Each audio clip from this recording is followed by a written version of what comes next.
一下，闲聊一下关系。关系啊？关系交流到关系，不是那个关系，也不是日本的那个关系，而是关系。关系啊？那读关系嘛。意思就是说，我们人活在这个世界上，不会只有自己一个，除非你是山顶洞人，躲在山里面，不然一定会有很多的关系。就像亲子关系啊，父母的关系啊，然后有朋友的关系啊，有爱人的关系啊，有婚姻关系啊，有长官跟部属的关系啊，然后上司跟下属的关系啊，有各式各样的关系，形成我们每一个人在这个游戏里面的一个结构。那为什么要来聊关系？因为关系代表着我们每一个人的内在。关系不是在外在吗？怎么会是内在？因为每一个人他所接触到的每一件事情，都是他内在信念的显化。所以当他把内在信念显化在外面的时候，就会形成各式各样的关系。也借由这样各式各样的关系来看到自己内在到底有些什么。就比如说一个父母他对子女的要求，他就可以借由对子女的要求，然后去看到他说他希望子女变成什么样子，而变成什么样子，通常那个希望是来自于他内在他没有办法完成的一个部分。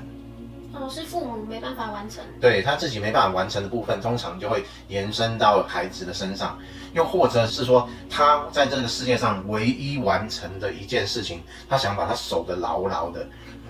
我打个比方好了，比如说我是一个成功的医生，我就很希望我的孩子，然后他以后是一个医生，能够是一个扬名立万，全世界都知道知名的医生，比我还要出名这样子。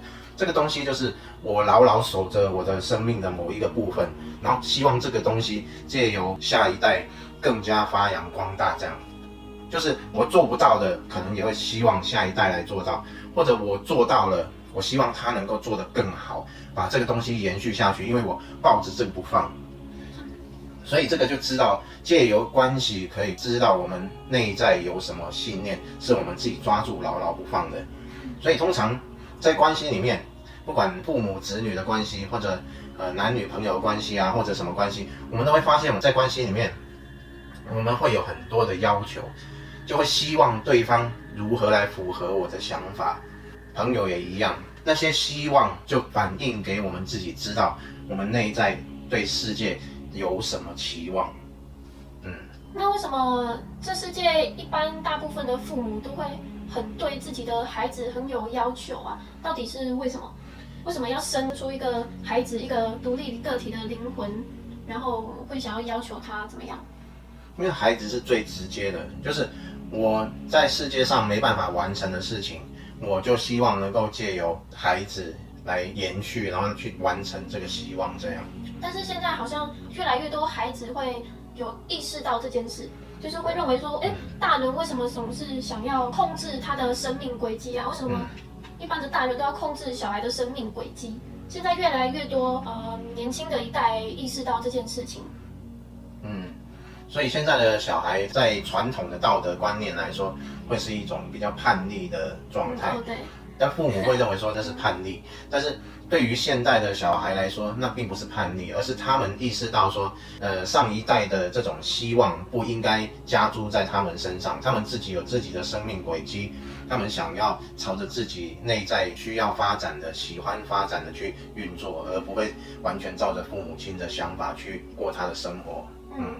但是活在旧观念的父母，他们会想说这是为了孩子好，他们也是为了孩子着想。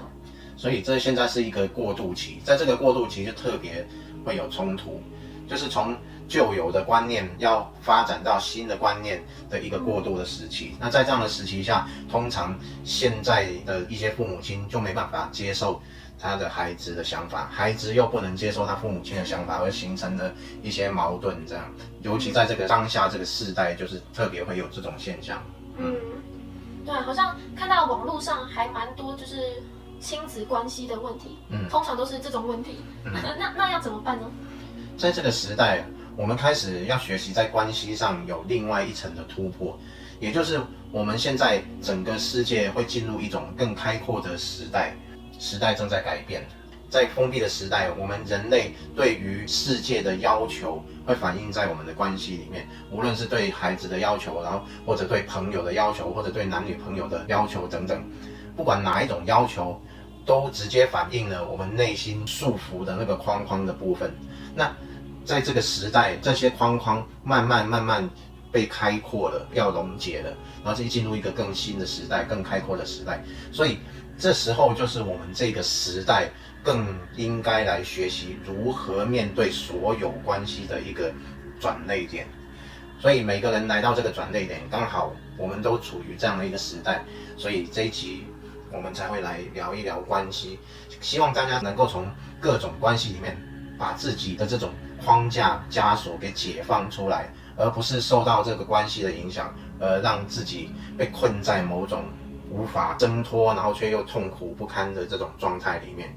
因为这个时代正在转变，如果我们对于关系的一种看法不能够转变的话，我们就会形成比过去来说更痛苦的一个状态。因为在过去的时代，各种关系都一样，它就是很平常，就是男女朋友或者说夫妻关系就应该如何如何，然后亲子关系，父母跟小孩的关系就应该如何如何，朋友之间道义上应该如何如何，这些应该如何如何，在这个时代慢慢溶解，慢慢要解放开来。所以我们对关系如果没有办法有一个更新一层的一个看待的话，我们在这个转变的过程当中就会很痛苦。那你觉得对关系最好的新的看法是什么？我们开始要来审视自己，就是看看我们自己在我们每一段关系里面，男女关系也好，然后跟父母亲的关系也好，跟孩子的关系也好，跟朋友之间的关系也好，我的需求是什么，我的需索是什么。在过去的时代，我们会按照我们的需要，然后来定义这段关系。就是其实关系是提供我们一种需要，就是比如说跟这个朋友交往，是因为他可以帮助我什么，我有这个需要，虽然我不是那么了解，但是我潜意识很自然就会有这样的反应，而成立这样的关系，因为某种需要而成立的。那过去所有我们的关系，包括男女朋友也好，朋友也好，跟父母亲关系也好，都会来自于一种需要而建立这个关系。我们来到这个世界上，也是因为这样的需要而传承了这个关系的连接。就是为什么我们来这个世界会遇到这一段关系，是因为在过去把某种需要带到现在来。但是现在的世界慢慢改变，框架溶解的时候，我们这些个人的内在的需要被我们自己审视，看到我们到底是需要什么。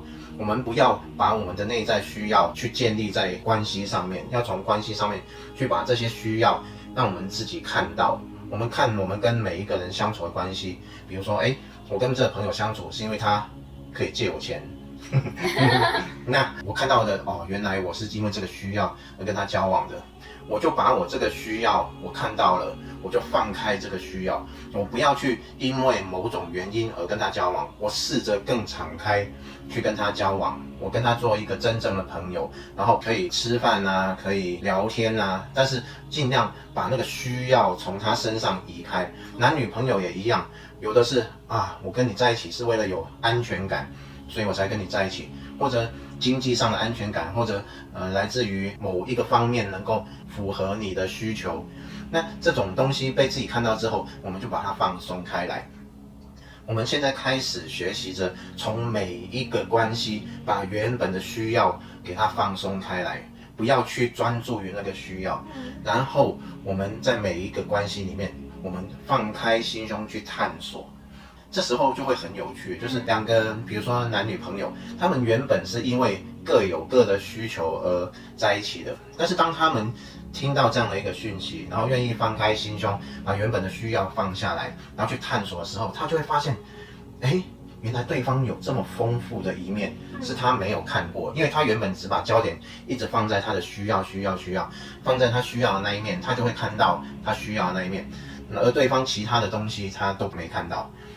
好像最近才听过说有人说，男女朋友在一起，然后他们聊的话题都只是很局部的或者很片面的，那就是因为他在某一方面只需要某一个需求，所以这种情形当能够放下来去探索对方的时候，你就会发现，哎，原来他根本不是你原来认识那个人，因为他有太多的面向是你原来都不知道的。像我们两个相处就是很有这种状态，我们常常都发现你竟然会这样，你竟然有这样的一面，我们都是好像在一种很新鲜的状态下，好像在探险探索，然后一直发现新大陆的那种感觉。所以一段更现代、更符合新的时代来临的关系，就是互相是会去探索对方，而不是限定了某种需要而专注在那个需要上面。你在探索我，我还有哪些面向？解锁新图鉴，解锁新图鉴的，好，解锁了仓鼠的一面嘛。所以没错，这就有点像解锁新图鉴一样。如果我们对一个人是这样，然后对其他的朋友或者亲人等等，全是采用这样的心态去面对的时候，你的人生的版图就会很开阔，非常开阔。你以为你的父亲或者母亲只会如何如何，其实你不知道他们真正到底是如何，因为你没有去探索过他们。所以对于各个关系，我们采取一种不是需要、需求，不是以这个为基础的一个建立在这个上面，而是去探索。应该是这么说好了，这样说有点怪，但是事实上会如此。我们要表达的是，很多原本你得不到的资源，全部都会冒出来。对，因为你原本可能只想说，我需要这个，然后跟这个人建立一种关系。但是当我去探索的时候，发现原来他可以提供你的资源，远比你想象中要多得多。所以当这样去开放的态度去面对我们所有的这些关系的时候，你会发现很丰盛、很丰富，很丰盛。对，整个都会回到你的生命来。所以我们不以这种需索为主要的时候，很多丰盛就会回来。这时候你跟对方的关系也会有一些变化，就是你会愿意将你内在可以分享的部分分享给对方知道，那对方也会感受到，然后他也会感觉到你提供了更多可以分享的部分。我可以提供屁的资源给你闻。屁为什么有塑胶味？为什么有塑胶味？不是气球的味道。气球，原来是气球的味道。的确是气球的味道。所以在这样的互动下，人与人的关系就会更多的分享，更多的探索。那你整个生活，你的显化就会成为一个正向的循环，然后就会很丰盛。借由关系我们会把我们整个生命都会丰富起来。所以是说，真诚对待身边的每个人。对，不止真诚对待，还保持着探索的心态，然后开放自己。哇，自己的闲聊还不错呢。对呀，是不是？但我问你哦，一段关系真的可以完全100%没有需要的成分吗？当你不锁定一个固定的需要的时候，它能提供你的会远比你锁定的那个需要还要多。但是不是也是因为有需要，所以才会有关系？当初建立的时候，往往是因为这样。对。这样哦。对。一定是这样，一定会先有需要。就比如说，你是一个企业家结果你跟一个银行经理交朋友，然后喝茶聊天，其实你是为了贷款更加容易，然后他也为了你能把更多的钱存在他的银行，然后让他业绩更好，两个都怀着某种目的而这样子在一起。但是当他们开放了自己的胸怀之后，原本的需要很自然而然的就水到渠成，然后他们可能又探索到对方有很多的兴趣是跟自己不谋而合的，而真正能够变成一个朋友、好朋友，然后而且可以有共同的嗜好等等，而不只是建立在那个小小的一种对需求上。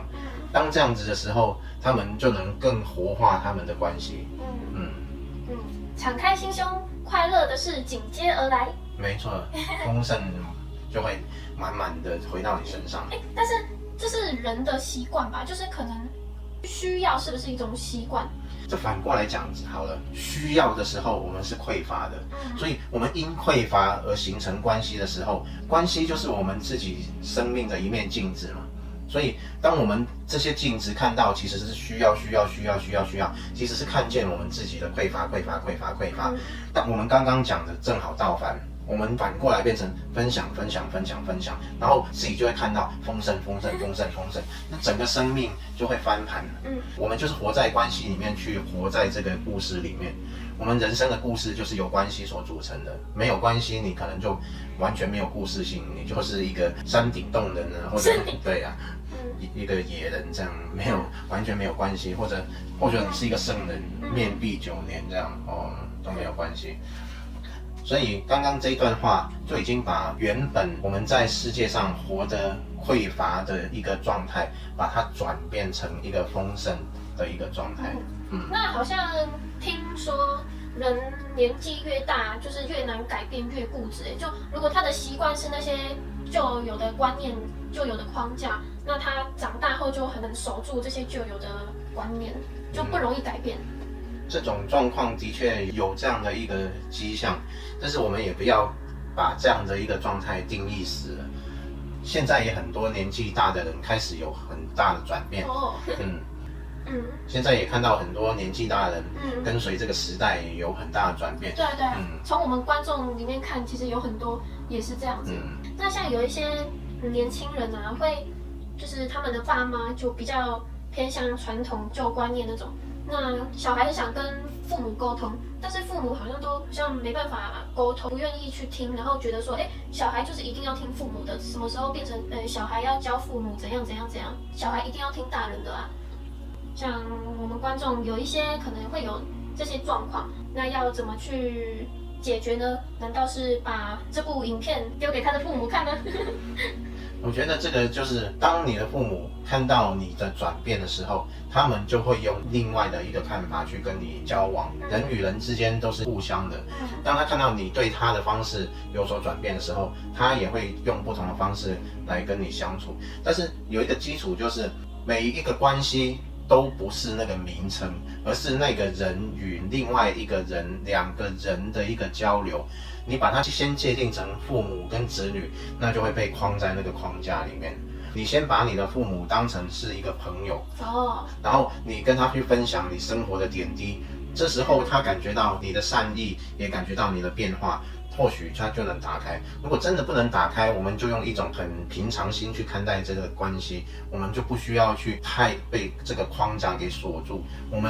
因为我们整个生活有各式各样的关系，不需要被一个关系把我们自己困得很严重。所以是说希望父母把自己看作朋友看待，自己就要先把父母看作朋友看待。对，没错，的确就是这样。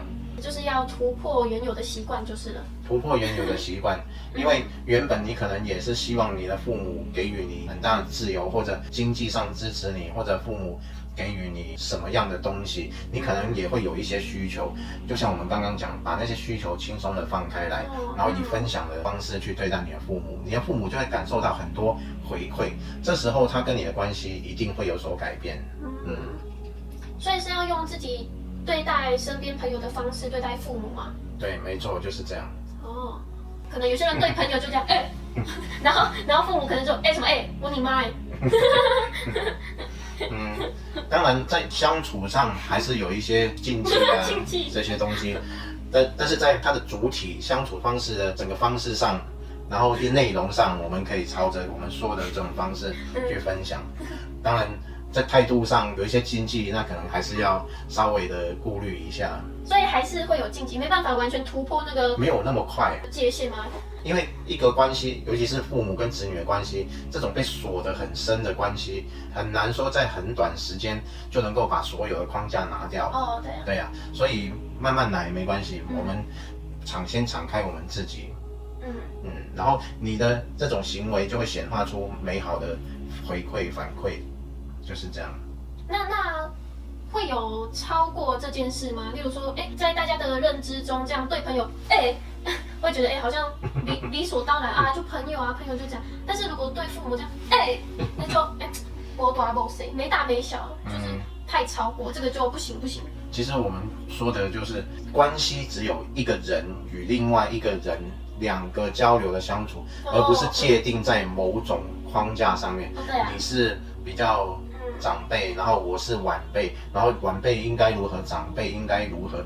这个时代就是慢慢会把这种框架溶解的时代，所以才会有一些纷扰、痛苦、矛盾产生。这个部分就是老一辈的长辈也要慢慢去适应这个新的时代的来临。关系就是人与人的交流，不要把那个关系的那个架构，然后先把它框住。我就是长辈这样子去看待哦，就会自己也会比较吃力。